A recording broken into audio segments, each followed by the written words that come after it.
បាទសួស្តីបងប្អូនទាំងគ្នាថ្ងៃនេះខ្ញុំមកទៀតហើយគឺការធ្វើទ្រុងរបស់ឡានឥឡូវយើងមកធ្វើទ្រុងឡានជ័រទាំងអស់គ្នាបងប្អូនឡានដឹកដីកូនឡានដឹកដីអញ្ចឹងបងប្អូនអាចមើលតាមអ្វីដែលខ្ញុំធ្វើបាន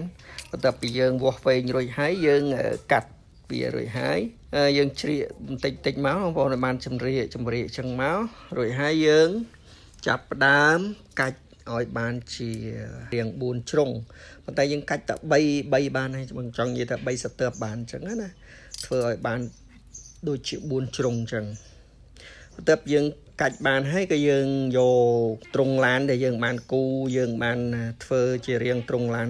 រួចហើយយើងយកមកបិទឡាយរបស់វាអញ្ចឹងណាឡាយ highlight ឲ្យវាមើលទៅឃើញស្អាតឲ្យសមដូចជាទ្រុងឡានពិតប្រាកដអញ្ចឹងឥឡូវយើងកំពុងតែវាស់វែងបិទហើយបងប្អូនអាចមើលតាមការអ្វីដែលខ្ញុំបានកាត់បានបិទឲ្យបងប្អូនមើលជាឧទាហរណ៍ណាបងប្អូនអញ្ចឹងបងប្អូនកាត់តម្រឹមតាមអ្វីដែលបងប្អូនគិតថាវាត្រឹមត្រូវវាល្អអីចឹងទៅហើយបងប្អូនអាចធ្វើខ្លួនឯងបានខ្ញុំគិតថាវាមិនពិបាកណាទេសម្រាប់ការបិទនេះដោយសារជឿបារុងនេះគឺវាល្អវាស្ដើងអញ្ចឹងយើងអាចកាត់នឹងកត្រៃនឹងអីស្រួលវាអត់ពិបាកក្នុងការកាត់ទេហើយជឿបារុងនេះមួយតា1000ទេបងប្អូនអាចទិញថ្មីមួយតែ1000អញ្ចឹងយើងអាចធ្វើទ្រុងឡានបានហើយបើសិនជាចង់ធ្វើរបៀបងាយស្រួលកាត់អញ្ចឹងបងប្អូនអាចនឹងចំណាយលុយបន្តិចបន្តួចដើម្បីទិញយកមកធ្វើអញ្ចឹងណាដើម្បីយើងធ្វើទ្រុងឡានឥឡូវបងប្អូនមើលសកម្មភាពរបស់ខ្ញុំបន្តទៀតទៅកំពុងតែកាត់កំពុងតែវាស់វែងហើយបិទជួរទៅតាមអ្វីដែលយើងបានគូស្រេចរួចអស់ហើយអញ្ចឹងសូមមើលបន្តទៀតណាបងប្អូនបើសិនបងប្អូនមិនយល់កន្លែងណាបងប្អូនអាច comment សួរនៅក្នុង comment បានអត់មានបញ្ហាទេឲ្យតែបងប្អូនគិតថាវាដែលថាធ្វើមិនកើតអញ្ចឹងណាខ្ញុំនឹងបកស្រាយប្រាប់ជួយណែនាំប្រាប់អញ្ចឹងទៅអញ្ចឹងយើងកំពុងតែបិទវាឲ្យរួចរាល់ជាស្ថាពរដើម្បីយើងបានទ្រុងឡានមួយយកមកដាក់នៅក្នុងតួឡានរបស់យើងការធ្វើនេះវាអាចចំណាយពេលយូរបន្តិចបងប្អូនដោយសារថតអត់បានសូវកាត់ទេខ្ញុំថតរឿងយូរដែរ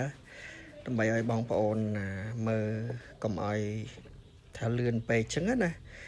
ស៊ីសងលើបងប្អូនទេបងប្អូនអាចធ្វើ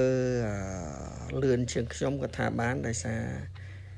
ខ្ញុំធ្វើយឺតទេអត់បានលឿនទេហើយវីដេអូនេះអាចនឹងវែងបន្តិចណាបងប្អូនយើងរៀបចំកាត់តម្រឹមវាឲ្យស្អាតចឹងទៅដើម្បីឲ្យយើងធ្វើទៅវាមើលទៅវាអាចនឹងមានសោភ័ណភាពខ្លះដែរអញ្ចឹងណាកុំឲ្យយើងអត់បានតម្រឹមអត់បានអីទៅវាមើលទៅដូចជាមិនសូវស្អាត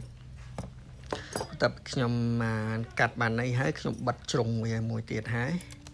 អានេះយើងធ្វើ highlight របស់វាណាបងប្អូនយើងបិទដើម្បីកុំឲ្យមើលទៅទ្រុងឡានយើងចង់ធ្វើរបៀបធម្ម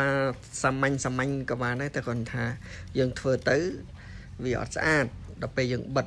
ជា highlight ចឹងទៅមើលទៅវាដូចទ្រុងឡានពិតនេះបើសិនជាបងប្អូនធ្វើរួចហើយបងប្អូនមានលុយបងប្អូនទិញថ្នាំកំប៉ុងឬក៏ទិញថ្នាំកំប៉ុងទៀបយកមកលាបឬក៏យកមកបាញ់ក៏បានដែរបងប្អូនណាលាយសាំងលាយអីលាបទៅមើលទៅស្អាតបងប្អូនចង់បានពណ៌អីដាក់ពណ៌ហ្នឹងទៅឥឡូវខ្ញុំកំពុងកាត់បន្តទៀតដើម្បីធ្វើជា model ធ្វើជា highlight ឲ្យវាស្អាតជាងរបស់រៀបស្មើអញ្ចឹងណាពេលយើងកាត់ដាក់អញ្ចឹងទៅយើងមើលទៅវាសមសួនមើលទៅសមជាឡានជាអីបន្តិចអញ្ចឹងណាអញ្ចឹងបងប្អូនអាចទស្សនាបន្តទៀតបងប្អូនអាចមើលហើយធ្វើតាមខ្ញុំក៏បានឬក៏មានគំនិតកែច្នៃប្រឌិតខ្លួនឯងក៏បានដែរអត់មានបញ្ហាទេដោយសារខ្ញុំគ្រាន់តែបានប្រាប់ពីរបៀបធ្វើបន្តិចបន្តួចទេបើសិនជាបងប្អូនចេះកែច្នៃខ្លួនឯងចេះបន្ថែមបន្ថយខ្លួនឯងតិចតួចឬក៏មើលឡានពិតប្រាកដមកឃើញគេធ្វើមិនយើងធ្វើតាមឡានពិតប្រាកដមកអាហ្នឹងក៏ល្អម្យ៉ាងដែរចង់និយាយថាទោះបីយ៉ាងណាក៏បងប្អូនយើងមើលអាឡានដឹកដីគេពិតអញ្ចឹងណាអានេះខ្ញុំធ្វើតាមស្តៀងឡានដឹកដីពិតដែរទេតែគាត់ថាបាន 100% ទេដោយសារយើងដឹងហើយការធ្វើឡើងវិញការកែច្នៃវាមិនដូចរបស់ដើមពិតប្រាកដរបស់គេទេណាបងប្អូន នេះខ្ញុំកំពុងតែកាត់ដាក់ឲ្យបន្តិចទៀតនឹងរួចហើយបងប្អូនដោយសារទ្រង់ឡាននេះក៏រៀងមិនសូវជាយូរប្រហែលដែរឥឡូវនេះយើងកាត់ដាក់ highlight បន្តិចតទៅទៀតអានេះអត់សូវវែងទេដោយសារយើងកាត់ highlight ខ្លីៗយកមកដាក់ណាបងប្អូនដើម្បីយើងធ្វើទៅមើលទៅស្រស់ស្អាតចិត្តដល់មកកន្លែងទីបញ្ចប់ហើយវីដេអូនេះក៏ខ្ញុំគិតថាមានតែប៉ុណ្្នឹងឯង